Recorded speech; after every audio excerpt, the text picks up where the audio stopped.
Kita kembali tentunya di segmen 4. Nah, kita kembali ke Bu Rosni. Nah, sehubungan dengan rumah baca yang Bu Rosni dan teman-teman yang lain dirikan juga di Kabupaten Goa ya, di Iya. Panciro seperti itu.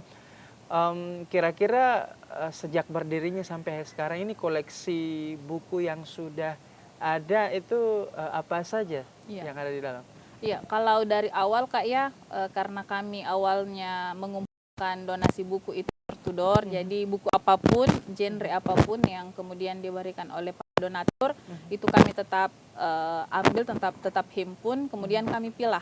Nah, buku-buku yang sudah tidak layak baca untuk anak-anak itu kemudian kami jual untuk dibelikan buku baru. Buku khusus untuk anak-anak karena memang yang banyak ya di sekitar daerah kami itu adalah anak-anak. Jadi kami memang fokusnya menyiapkan buku untuk anak-anak.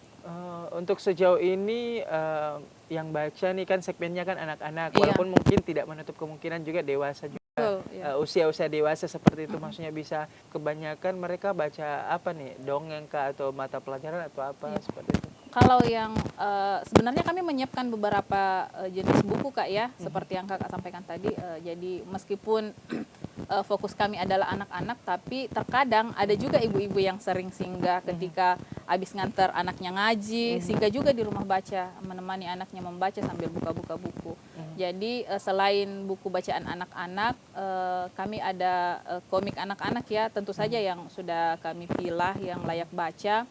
Kemudian kami juga ada buku-buku pengetahuan Islam, kami juga ada buku novel yang digandrungi mama-mama misalnya ya, yang biasanya remaja-remaja suka baca.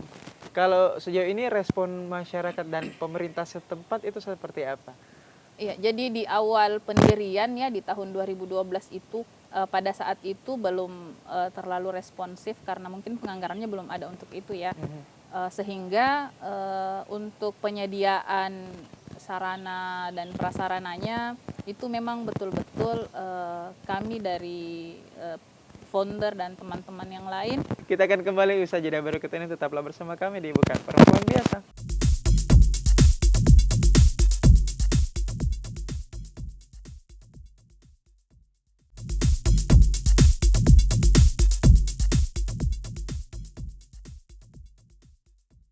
We are back, pemirsa yang ada di rumah. Kita sudah berada di penghujung acara, di segmen kelima. Kita kembali ke narasumber kita nih, Bu Ros. Iya. Nah, kemarin tuh gimana menyiasati waktu pandemi ini kan kadang-kadang anak-anak ini bebal ya, Iya. nakal begitu.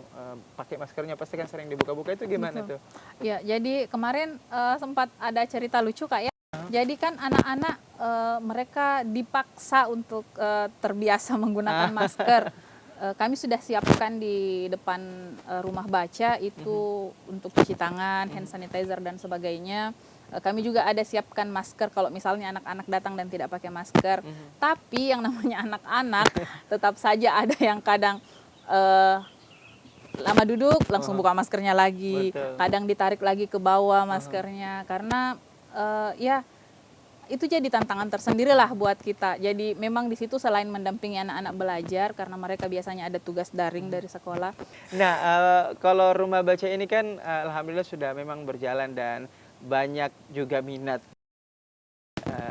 anak-anak atau adik-adik yang ada di sekitar seperti itu. Seperti apa rencana pengembangan ke depannya nih, Bu Ros, mengenai rumah bacanya? Iya, belajar dari pandemi kemarin ya, terkadang memang dibutuhkan inovasi-inovasi itu supaya minat baca ini tidak tergerus zaman. Nah, saya bersama dengan teman-teman founder, suami saya kemarin semacam apa ya, jadi suami saya itu buku-buku yang ada di rumah itu kemudian mereka dibuat dalam bentuk video. Kemudian digitalisasi rumah baca seperti itu. Jadi ada yang lewat Skype begitu yang dibacakan, jadi orang bisa mendengar hanya dengan mendengarkan misalnya kayak mendengar radio seperti itu, tapi isinya adalah buku bacaan. Kemudian ada juga yang dibuat dalam bentuk video. Itu suami sempat buatkan videonya, kemudian diupload di YouTube. Itu di-share ke anak-anak di sekitar rumah baca. Ada juga yang di-share ke siswa-siswa. Itu sebenarnya harapannya supaya bisa tetap memupuk minat literasi anak-anak seperti itu.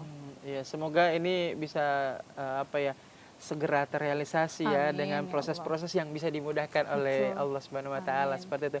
Nah, untuk mimpi-mimpi Bu Rosni ya, kira-kira apa? Mungkin mimpi pribadi atau mimpi keluarga Iya. itu dan untuk juga mimpi-mimpi rumah bacanya itu seperti apa? Iya, kalau berbicara mimpi ya, sebenarnya ada banyak hal yang saya impikan ke depan, khususnya untuk rumah baca Lentera Ilmu itu, harapannya kami sangat berharap sebenarnya suatu saat nanti, mudah-mudahan Allah kasih rezeki, kami Amin. bisa buat gedung tersendiri untuk rumah baca kami, sehingga memudahkan anak-anak dan masyarakat luas untuk mengakses buku-buku yang ada di rumah baca kami. Selain itu, saya juga sebenarnya berusaha untuk saat ini membangun jejaring dengan beberapa komunitas rumah baca, bukan hanya di Kabupaten Goa dan Sulawesi Selatan, tapi di beberapa daerah.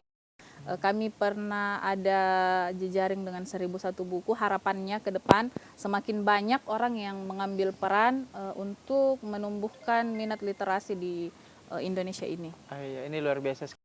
Kalau untuk harapan-harapan atau pesan-pesan untuk perempuan atau wanita-wanita hebat di luar sana yang ada di Sulawesi Selatan khususnya apa nih? Silahkan. Ya, untuk seluruh perempuan istimewa yang ada di luar sana, jangan pernah insecure, selalu yakin bahwa setiap perempuan itu istimewa, karena apapun profesi yang kita pilih, apapun latar belakang pendidikan kita, setiap perempuan adalah madrasatul ula, adalah pendidik pertama untuk generasi anak bangsa, sehingga jangan pernah merasa rendah diri, tetap rendah hati. Terima kasih. Nah, terakhir nih Bu Ros, untuk misalnya teman-teman di luar sana yang ingin berdonasi buku, adakah sosial media yang bisa dituju di DM atau apa begitu? Silahkan diberitahukan ke pemirsa. Oh iya, jadi di Facebook kami sudah punya akun Rumah Baca Lentera Ilmu Goa. Boleh juga via Instagram saya atau Instagram suami. Kalau misalnya ada donatur yang ingin berdonasi buku, ingin menginfakkan bukunya agar kelak menjadi amal jariah ya ketika dibaca dan kemudian dimanfaatkan oleh anak-anak kita, oleh masyarakat luas, itu boleh menghubungi saya atau ya di Instagram Rosnawati atau di Instagram Samsir Nur, dan FB Rumah Baca Lentera Ilmu Goa. Nah, itu pemirsa, kalau misalnya pemirsa di rumah ingin menyumbangkan buku-buku untuk pengembangan sumber daya manusia ya, yang berkelanjutan, tentunya insya Allah boleh menyumbangkan bukunya di yang tadi, di alamat tadi yang sudah disebutkan oleh Bu Ros selaku founder dari Rumah Baca ini. Nah, terima kasih Bu Ros atas kedatangannya hari ini di pagi hari ini. Insya Allah luar biasa sekali, sangat menginspirasi tentunya ya. Terima kasih sekali lagi. Iya. Sama-sama Kak Dia. Itulah tadi ya obrolan kita mengenai perempuan yang luar biasa, bukan perempuan biasa ya, yakni Ibu Ros ya, seperti itu. Semoga obrolan kita ini bermanfaat dan banyak hikmah yang bisa dipetik dan tentunya menginspirasi untuk teman-teman yang ada di rumah. Demikian seluruh kerabat kerja TV Sulsel pamit undur diri. Saya Rida Dahril. Assalamualaikum warahmatullahi wabarakatuh dan sampai jumpa di episode selanjutnya dalam Bukan Perempuan Biasa.